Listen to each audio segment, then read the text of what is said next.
never bought a car from Talkeetna before. It's way out here. I know.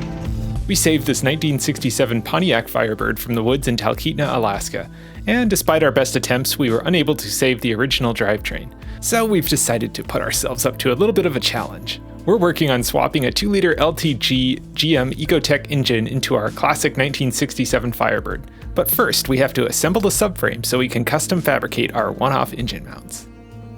I don't know about you, but I'm ready to install the suspension. Me too. Let's get this junk put together so we can get this car back on the road.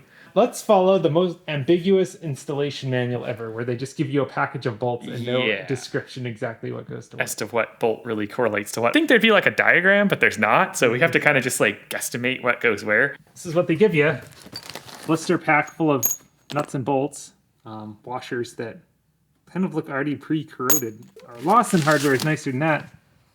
And the instructions are surprisingly vague.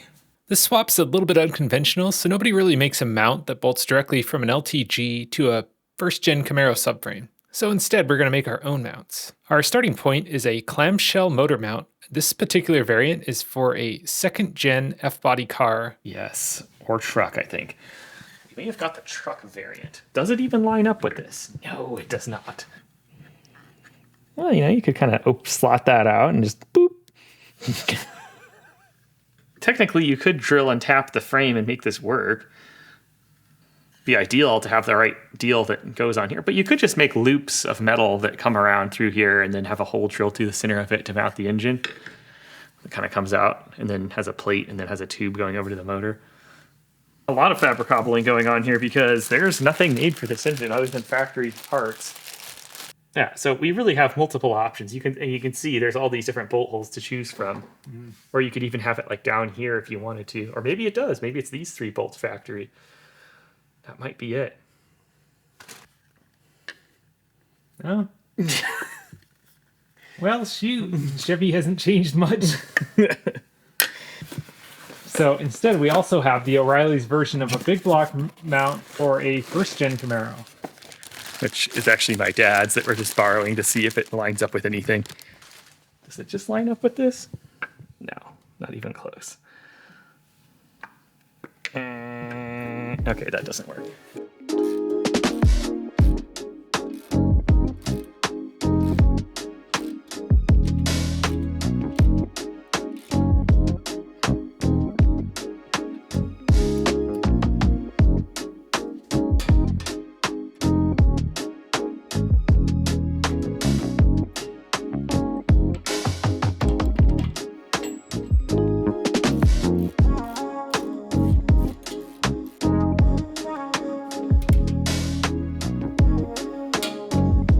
Oh, okay, so they're saying do the upper control arms and then the steering rack.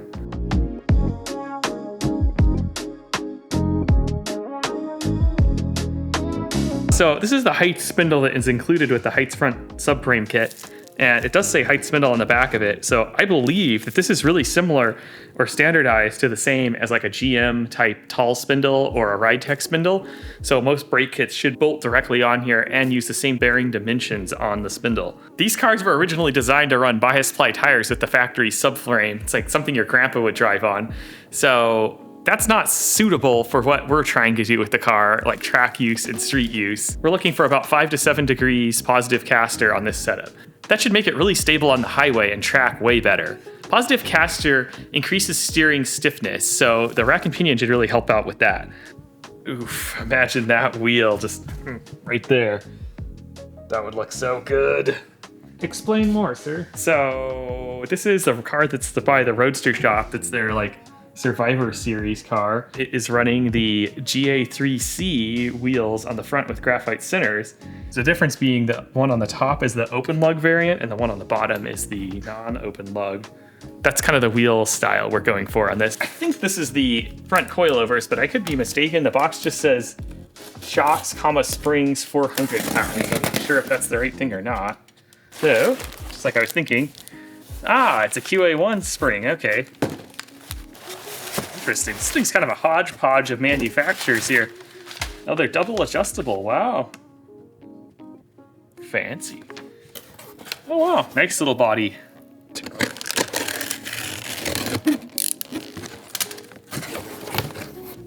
The guy at Heights recommended 400-pound springs on all 4 corners. Hopefully that works out. Let's hope so. Just a warning sticker saying to use Permatex anti-seize.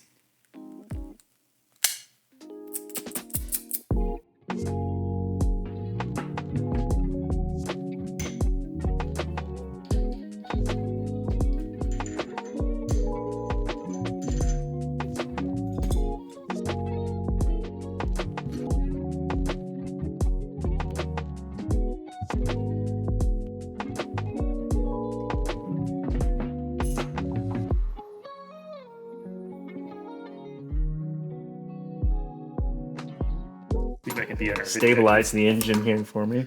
See if I can this up. Yeah, that's doing nothing. Yeah, it did nothing. I think maybe pry bar or just put a bunch of washers behind it. I mean, if we want to be really cheap, you could also like cut it and I'll make a sleeve and we could thread it and then put some nuts and like make it adjustable. But like, does this work correctly? I guess is my question. It goes this way, yeah. See, boost from the turbo. Boost comes out of it. Is ported off the turbo. Let's see, where is it? Yeah, here, right? That's coming straight from the compressor housing. Then this solenoid directs it either here to open the turbo or, I believe, let's see, which side is which?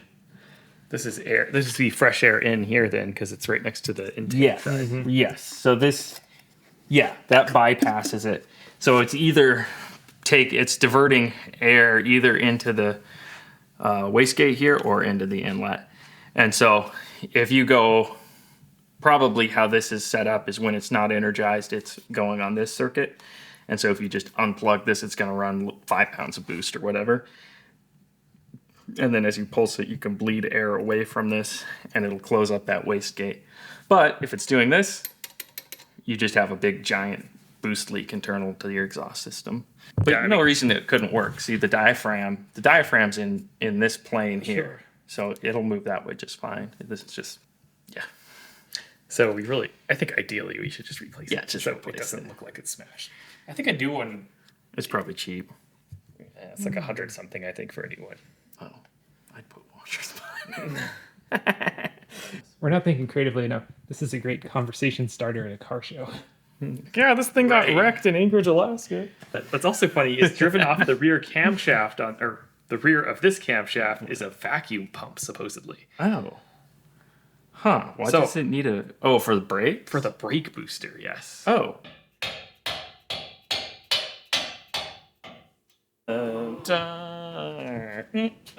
Yes, it does fit. I like the hesitation on that.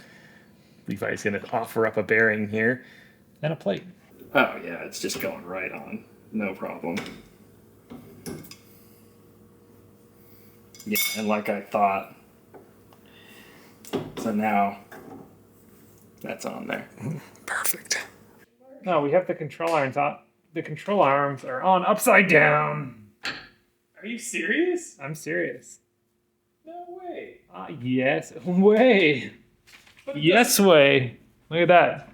See that? It's flat on top. See the little thing? Little thingamabob's on top of it, and this is upside down. Dang it! You gotta undo what you've done, sir. No! Best part about installing a project is you learn how it goes together.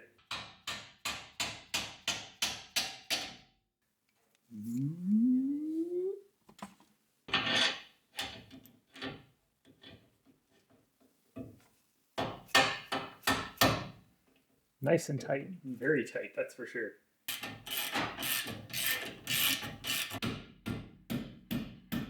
Yeah, that doesn't fit. Dang it.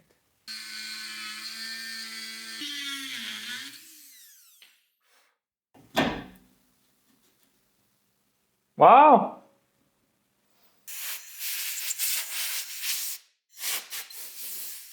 Breaking off a bolt in 3, 2. Another morning, another ball joint. So what we're doing right now is putting together the spindles onto the control arms so that we can do a test fit mock-up to get our wheel dimensions. Here we have the Core 3 hub. Onto a height spindle.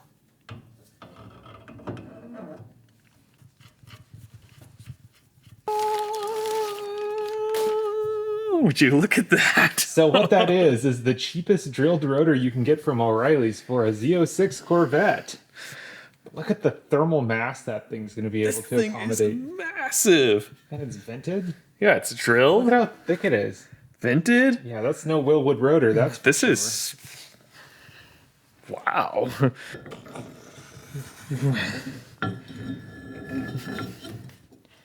well, you weren't wrong.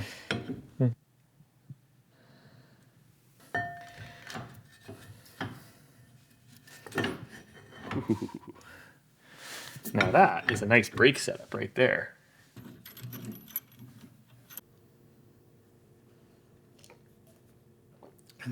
Kind of sweet, kind of bitter.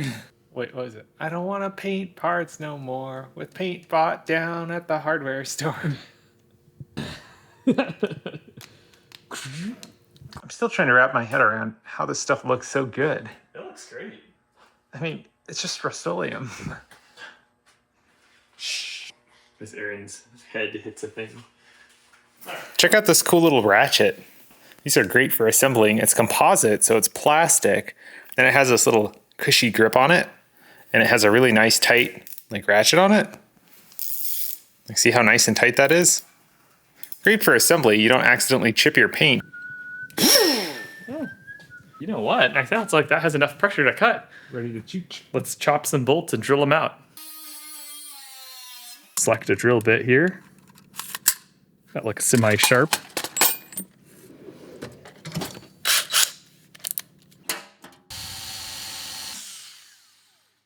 Let's see if we can get this thing to squeeze back in here, literally.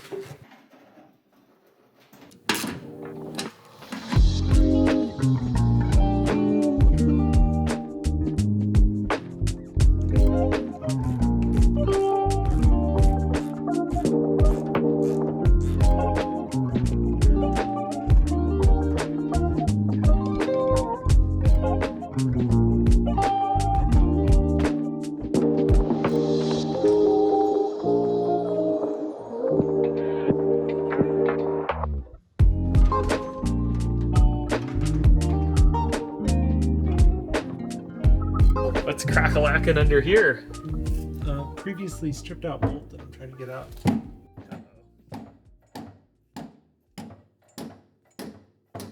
The bolts under this car have not done so well sitting in the ground for so long. We're going out to the fuel tank because there's something hilarious Aaron wants to show me. Lift that tank up and kind of move it to the back, just lift it up. Oh, okay. What? Yes, the entire thing is full of rocks. Why is it full of rock? I am not quite sure. That's so strange. Maybe it was some kids or something, just That's all I can think. it's putting rocks into it. That had to be what it was. On the other hand, look at how mint it is.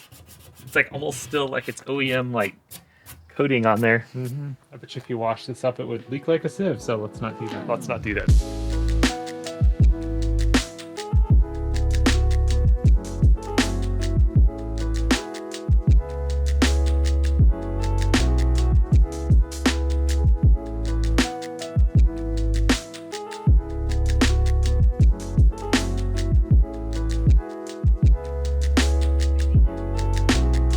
Looks so good. We have great tire turning radius too. Mm-hmm. I don't know. I think I got the wheel specs somewhat accurate. It looks to be, and my math might be a little off here. So, yeah, 10.5-inch wide wheel, 6.25-inch backspace on 18-inch diameter here. But man, look at that. You've got clearance for days. Doesn't even rub. There's no buttons to push. It's just super easy. That's so cool. Of course, it's falling off the jack, so we'll just go ahead and uncycle the suspension here. Rotate it back into its correct position. So we're doing 275 square. Mm-hmm. Next up is dropping the rear end. I got it mostly out of there. Once it's dropped, then we'll just go ahead and clean up the bottom of the car and work on getting the Heights IRS put in it. Which first, we will need to get a new drill index to do that. That's a non-negotiable. Yes. Gosh, these inner wheel tubs just look great. Look at how much clearance there is with the subframe. So if you had like a carbon inner wheel tub or fiberglass, or you just cut out your originals. Or if you just split these and then added a strip, like a 3-inch strip down the center of it and welded it all in, that would be a way at it too. Yeah, I was gonna say, or if you're CHC Camaro, you just don't run Wheelhouses. yeah, and then you sell it on Bring a Trailer. Shoot, let's throw this on Bring a Trailer. See what it gets. Ooh, 3 decimal points. That's getting For extra accuracy. getting real accurate there. An extra 1/8 of an inch for caliper height, just for safety's sake. Giving it just a tiny bit extra, just in case, there's some thermal expansion.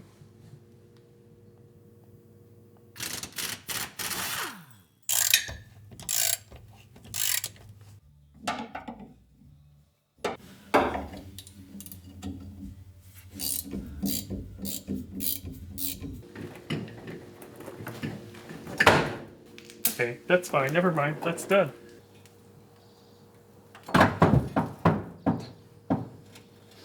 There we go. I felt like something like that was going to happen. Yeah, I think this is ready to literally roll right on out. Look at this. There's water dripping out of the front of the axle. It had to be completely under. It must have been a full submerging for a while.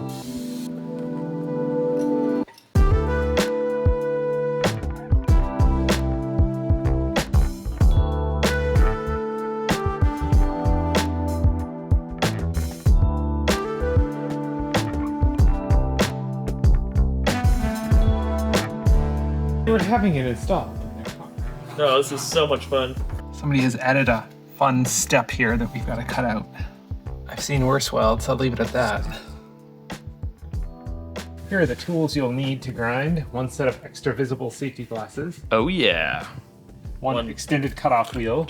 Yep. New blade installed by Aaron. Perfect. Thank you. 1 reversible air cutoff wheel with new blade installed also by Aaron. Wow. Nice. This looks like it'll break off later. 1 belt sander with not a belt installed by not Aaron. Worn out because we don't have the belts. 1 flathead screwdriver to pry plate off when welds are almost all the way cut through, and 1 knocker loose buster thingamabob to scrape off the undercoating. And a wire brush. The guy we bought the car from actually said there was like a lift deal installed on the back of the car that was welded on that he chopped off of here. So that's why the rest of this is chopped off. Super classy. Today on Classy Classics. That must have been to lift up the back end for the trailering system. Let's cut this junk off.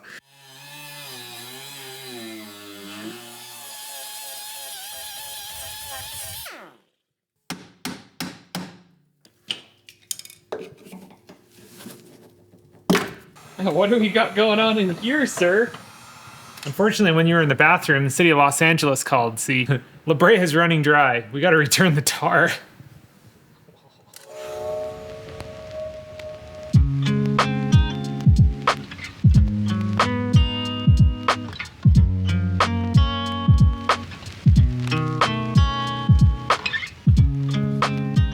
Aaron has found his dream car. I already have one, but it's an automatic, see? And it's easier to buy another one that's already a 6-speed versus swapping mine myself, Yeah. potentially. I don't know if that's the right idea, though, because I got mine for an absolute steal of a deal, and this one's more expensive. But they're both native Washington cars. Actually, mine that I currently have came from Sacramento, so it's like no rust. It's like the wiring is like, like Cool. a gingerbread snap, just touch it and it cracks right in half. So maybe the one from Washington would be a little better then. Yeah, maybe. Look at that. That could be mine if I pay the low price of question mark. Scrubbing every minute of it. Oh yeah. Well, 2 hours later, and we're still scraping. I'm almost done. So close. So close. Look at all this. Ooh, that's a lot. Almost enough to fill back up La Brea here. Our new video series is called Will It Tow? And then we just hook random things up to this thing. It's like, oh, the rear axle's strong enough. That looks delicious.